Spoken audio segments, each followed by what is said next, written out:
The Mike Gallagher Show on Salem News Channel and the Salem Radio Network. Why is it that we can let 20 million people into the country just walk across, whatever, and there's no real process for them to do that, but then we have to individually pick out every single person and go through years upon years upon years of paperwork and this and that and the other, and all we're trying to do is send them back to where they came from because they came here illegally in the first place.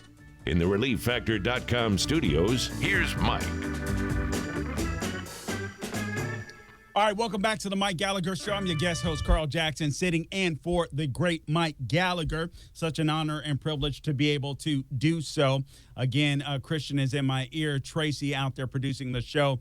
Dan on the boards at Lou's Got My Back at AM 950, TheAnswerOrlando.com. And, of course, those of you that are in the listening audience, callers, I will get to you shortly. Teresa will be next on line 5.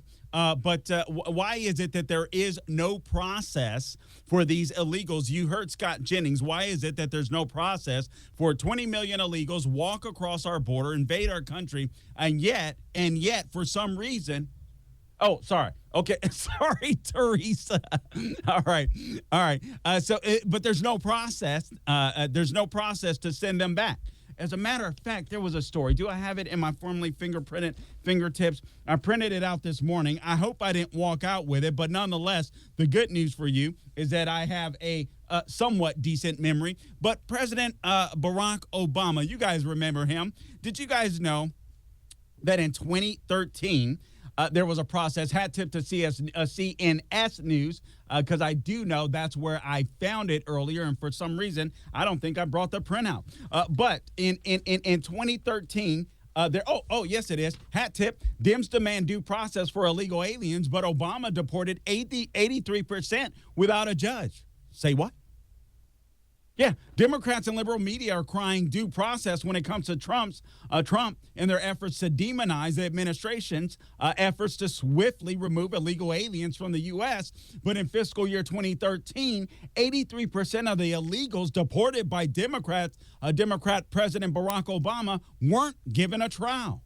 In fiscal year 2013, when the Obama administration set a record by deporting 438,421 illegals, 4 of 5 of them were deported without appearing before a judge. You don't say. Due to the administration's increased use of 2 non-standard procedures that circumvent the court system. What are those? Expedited removal. Number 1, DHS officers and agents may order the expedited removal of certain aliens who are inadmissible because they do not possess valid entry documents or are inadmissible for fraud or misrepresentation of material fact, or because the alien who has not been admitted or paroled in the United States has not affirmatively shown to the satisfaction of an immigration officer that the alien had been physically present in the United States for the immediately preceding 2-year period. Number 2, reinstatement of final removal orders is the other non-standard procedure that the Barack Hussein Obama administration used. A foreign national who is found to have re-entered the United States illegally after being removed or leaving under voluntary departure can have their prior removal order reinstated by DHS. The reinstatement order is not subject to review by an immigration judge. Well, how about that? Now, why do they want the Kilmore Abrego Garcias in the country? Hat tip, just the news. Michigan review of non-citizens on voter rolls skipped those without driver's licenses.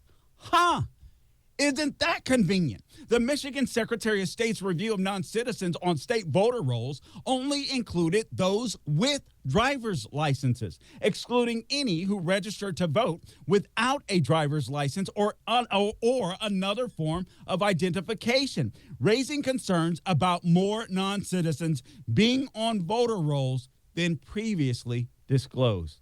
You don't say. That's weird. So when Democrats wanted them out, they could leave or they could kick them out. But if a Republican is in office, there's no such way to do that, except there's two ways: the expedited removal and the reinstatement of final removal orders. For some reason, I guess that doesn't apply to the Trump administration.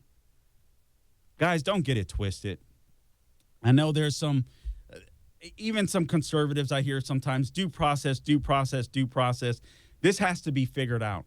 If there's not due process on how to stop people from invading our country, I'm sorry, there should be something in existence that allows us to kick their butts out quick, fast, and in a hurry. Makes no sense whatsoever, except it does make sense. What am I saying? Bad host. Of course it makes sense. But Cloward and Pivens, you overwhelm the system. And Teresa, thank you. You're doing a good job taking calls. Thought she was a caller. She's a screener, so I got to give her props, Teresa. Thank you. Thank you so much. AM Greatness, the Trump counter-revolution, and the moral ledger. Victor Davis Hanson always writes a brilliant column. He talks about the economy. The counter-revolution will be decided by the economy. Guys, in 2026, no matter what Trump does, if we don't get the economy cooking, he could be in danger of losing power by losing the midterm elections. We cannot let that happen. Republicans on the Hill, you cannot let that happen. And frankly, I do believe, I know some would disagree with me on the right. I do believe we should go with stronger policies that like a Chip Roy recommends. Why? Because we can do it now.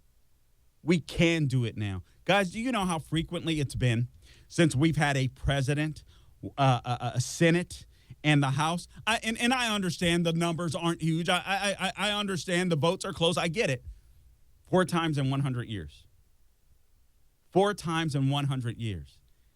Can you explain to me why Republicans are delaying on codifying what DOJ has exposed into law? Can you explain why Republicans don't have a bill yet? Oh, they're working on it. Okay. They better work fast. We're not going to get this opportunity again. Honestly, I'm just as sick of rhinos as I am of the left, because neither one of them help America. Neither one of them do, in my opinion. All right, another strategy of the Cloward and Piven: welfare. Take control of every aspect of their lives. I talked to you about it. Food, housing, and income. Where is it at? In my formerly fingerprinted fingertips. Let me see if here's an older article from Zero Hedge. Here's how elites want to destroy the housing markets. Rent control. All right, so unsurprisingly, politicians are calling for more government intervention to address this problem, namely in the form of rent control. It's one of the most played out tricks politicians pull to show the public they're doing something about a given crisis. This is something that they do oftentimes: low-income rent, urban communities, California, you'll see it. Rent control consists of sealing the government rent control consists of a ceiling the government imposes on residential rental rates. Within a particular jurisdiction. The price ceiling artificially boosts housing demand. Guys, I used to live in low-income apartments back in the day, and it's true. You have low-income apartments, and obviously there's a waiting list, right? Because the demand is huge. If this ceiling falls below the market level for rental rates, shortages begin to surface as housing demand outstrips current housing supply. Another consequence of rent control, some of the other unintended consequences, the degradation of housing units, because there's less of an incentive, obviously, for owners of rent control units to spend money on apartment residents. And then the owners can't make enough money to keep the properties up nice and neat. Hat tip, this from Legal Insurrection. You guys hear about this? This is another Cloward and Piven strategy. Make no mistake about it. Hat tip, Legal Insurrection. Washington Governor Ferguson expands law helping first-time minority home buyers. Carl, you sell out. You Uncle Tom. I mean, we've been oppressed. shouldn't we have some? Shouldn't we get some homes here, some mortgages with some government buy-in? Washington Governor Bob Ferguson signed a law expanding the Covenant Home Ownership Program to make it easier for minorities to buy homes. Washington passed a program 2 years ago meant to help first-time home buyers. Quote, if they're descended from someone affected by racist real estate practices in Washington before 1968, close quote. Wow. So these are the people, these are the groups, if you will, that can be considered for these first-time home buyer loans. You have to be black. You have to be Latino. You have to be indigenous or Pacific Islander, Korean, Asian, Indian. Man, I'm sorry, whites, you can't apply. It does not apply to you. This is the left. Are we surprised by this? Are we surprised that the party of the KKK? Are we surprised that the party of the Jim Crow South would pull some crap like this? The Covenant Home Ownership Program offers home buying assistance to minorities who have faced housing discrimination in the past. The program is open to those who lived in or had a parent a parent, huh? A grandparent or great-grandparent living in Washington before 1968, and who meet one of the following government-defined racial identities. Again, I've already listed them.